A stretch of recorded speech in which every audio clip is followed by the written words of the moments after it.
More than 200 items from the Titanic, including a locker key and letters, are to be auctioned later. The key to a life jacket cupboard was used by a steward to save lives as the liner sank in 1912. It could fetch up to £50,000, according to estimates. A letter to be sold reveals a senior officer had a queer feeling about his posting to the ship. Saturday's auction in Devizes is one of the biggest involving Titanic memorabilia for many years.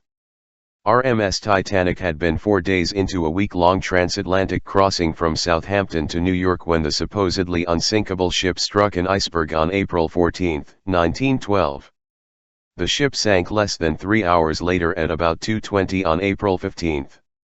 More than 1,500 passengers and crew were killed. The letter is part of a collection written over a 20-year period by Chief Officer Henry Wilde, who was second in command to the ship's skipper, Captain Edward Smith. Wilde had been expecting to take command of another ship, the Kimrick, and only signed on to the Titanic on April 9, 1912, the day before it sailed. On March 31, 1912, he said he was awfully disappointed to find the arrangements for my taking command of the Kimrick have altered. I am now going to join the Titanic until some other ship turns up for me. In another letter to his sister, written on board Titanic and posted at Queenstown, now Cobite, in Ireland, he indicated he had misgivings about the new ship. I still don't like this ship. I have a queer feeling about it, he wrote. After the collision, Wilde took charge of the even-numbered lifeboats, and oversaw their loading and lowering into the water. He was among those who died in the tragedy.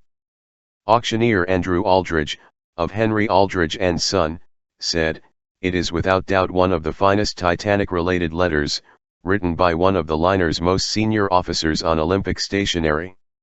This lot reveals previously unknown details and shows Wilde's obvious disappointment in being transferred to Titanic. What is certain is that he worked diligently to load the boats once the seriousness of the situation was clear to him." Also included in the sale is a postcard from the ship's senior wireless operator, 25-year-old Jack Phillips, from Farncombe in Surrey, who carried on sending distress messages to other ships as the Titanic sank. Phillips, who drowned, was described as the man who saved us all by survivor and fellow wireless operator Harold Bridge. The card, signed Love All, Jack, describes the weather as the ship left Cowes, Isle of Wight. It is expected to fetch about £20,000. Rare photos of Smith could sell for £1,000 each, the auction house has estimated.